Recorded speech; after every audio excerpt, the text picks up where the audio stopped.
आज हम एक ऐसे शख्सियत पर थोड़ी गहराई से बात कर रहे हैं जिनके बारे में शायद ज्यादा लोग नहीं जानते। डॉक्टर इकराम रसूल। हमारे पास कुछ लेख और नोट्स हैं और इनके जरिए हम कोशिश करेंगे उड़ीसा के इस डॉक्टर और स्वतंत्रता सेनानी के जीवन को, उनके असर को समझने की। बिल्कुल।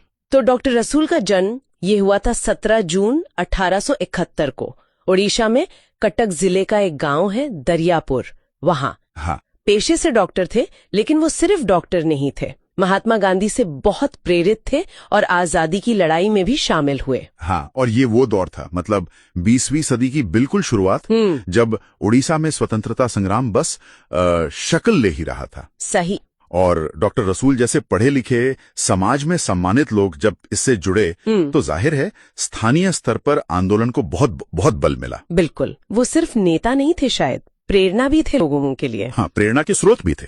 और देखिए, ओहदा भी कोई छोटा नहीं था। वो उत्कल प्रदेश कांग्रेस कमेटी, मतलब उड़ीसा कांग्रेस के उपाध्यक्ष थे। जी, उपाध्यक्ष। 1920 का वो असहयोग आंदोलन, उसमें उन्होंने काफी बढ़ चढ़कर हिस्सा लिया। गांधी जी के जो अहिंसा और असहयोग के संदेश थे, उनको दूर दूर तक पहुंचाया। हाँ, और उड़ीसा में असहयोग आंदोलन का असर काफी गहरा था। डॉक्टर रसूल जैसे नेताओं की वजह से ही ये जमीनी स्तर पर मतलब इतना कामयाब हो पाया।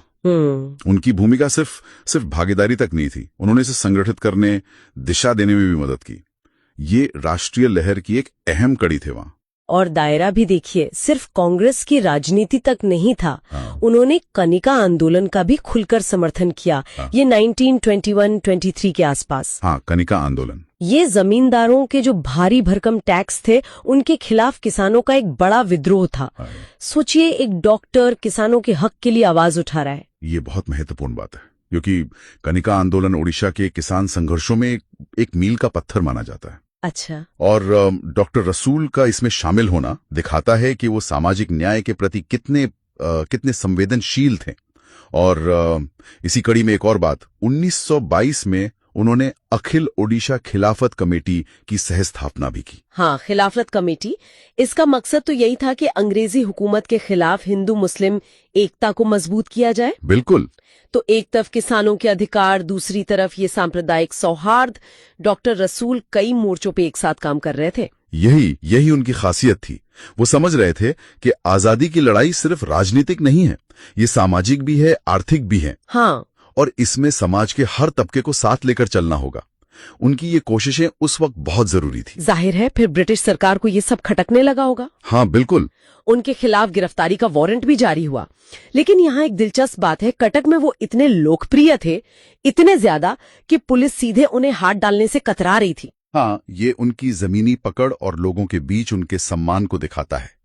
लेकिन विडंबना देखिए, आखिरकार उन्हें उनके ही एक रिश्तेदार ने गिरफ्तार किया। अरे, जो पुलिस में थे। हाँ। शायद कोई अंदरूनी दबाव रहा होगा या मजबूरी हो सकता है। और फिर जनता का गुस्सा भड़क सकता था, तो उन्हें कटक जेल में नहीं रखा। नहीं, दूर भेज दिया, हजारीबाग जेल। लेकिन यहाँ भी एक कहानी है जो उनके किरदार पर, उनके चरित्र पर रोशनी डालती है। कौन सी? कहते हैं कि गांधीवादी सिद्धांतों पर चलते हुए उन्होंने उसी अंग्रेज पुलिस सुपरिंटेंडेंट की पत्नी का इलाज करने से मना नहीं किया। अच्छा। जिनका इलाज कोई और डॉक्टर नहीं कर पा रहा था। ये तो कमाल की बात है। मतलब जिस प्रशासन ने उन्हें जेल में डाला, उसी के एक बड़े अफसर के परिवार की मदद करना। हाँ। ये सिर्फ डॉक्टरी पेशा नहीं है, ये वो मानवीय मूल्य हैं और शायद गांधी जी की वो सीख कि दुश्मन से भी प्रेम करो। बिल्कुल। और जेल में भी वो चुप नहीं बैठे। नहीं, वहां भी उन्होंने अपना काम जारी रखा, कैदियों का इलाज करते रहे। और इसी वजह से उन्हें जेल में भी काफी इज्जत मिली। यहाँ तक कि जो जेल सुपरिटेंडेंट थे, वो उनके बर्ताव से इतने प्रभावित हुए कि उन्होंने इनकी सजा कम करने की सिफारिश कर दी और सरकार ने मान भी ली। अच्छा, ये बड़ी बात है। और उनकी गिरफ्तारी का असर देखिए राष्ट्रीय स्तर पर कितना था। मोतीलाल नेहरू खुद कटक आए थे। मोतीलाल नेहरू? हाँ, उनके परिवार को दिलासा देने, हिम्मत बंधाने। तो इसका मतलब है कि डॉक्टर रसूल का कद सिर्फ ओडिशा तक ही सीमित नहीं था, राष्ट्रीय नेतृत्व भी उनके योगदान को, उनके महत्व को पहचानता था। हाँ, लगता तो यही है। और जेल से छूटने के बाद, और सच तो यह है कि उससे पहले भी, उनका जीवन तो बस गरीबों और जरूरतमंदों की सेवा में ही गुजरा। हाँ, मुफ्त इलाज करना तो जैसे उनकी आदत ही थी। बिल्कुल। उन्होंने अपने गांव में अस्पताल और स्कूल खुलवाने में भी काफी अहम भूमिका निभाई। उनका पूरा जीवन ही जैसे वो गांधीवादी सिद्धांत है ना, अहिंसा और सेवा, उसका एक आईना था। और ये सेवा किसी भेदभाव पर आधारित नहीं थी, ये बात भी महत्वपूर्ण है। वो हर समुदाय, हर धर्म के लोगों का इलाज करते थे समान भाव से। हाँ, ये उनकी गहरी धर्मनिरपेक्ष सोच और इंसानियत के प्रति सम्मान को दिखाता है। ये सिर्फ कहने की बातें नहीं थी, उनके काम में साफ झलकता था। बिल्कुल। अफसोस कि वो आजाद भारत नहीं देख पाए। 3 अप्रैल 1943 को देश की आजादी से कुछ साल पहले उनका निधन हो गया। लेकिन ओडिशा के स्वतंत्रता संग्राम की नींव रखने वालों में उनका नाम हमेशा याद रखा जाएगा। आज भी उनके सम्मान में एक स्कूल का नाम इकराम रसूल हाई स्कूल है। हाँ, अगर हम सार देखें तो डॉक्टर इकराम रसूल एक स्वतंत्रता सेनानी थे, एक समर्पित डॉक्टर थे, एक समाज सुधारक थे और एकता और शिक्षा के क्या कहते हैं पैरोकार थे। सही। तो उनकी कहानी ये बताती है कि कैसे एक व्यक्ति अपने पेशे के साथ साथ देश और समाज के लिए कितना कुछ कर सकता है, और उनकी सेवा की विरासत आज भी मायने रखती है। तो ये थी डॉक्टर इकराम रसूल की कहानी, चिकित्सा और देश सेवा का एक वाकई अनोखा संगम, जिसने ओडिशा के इतिहास पर एक गहरी छाप छोड़ी है।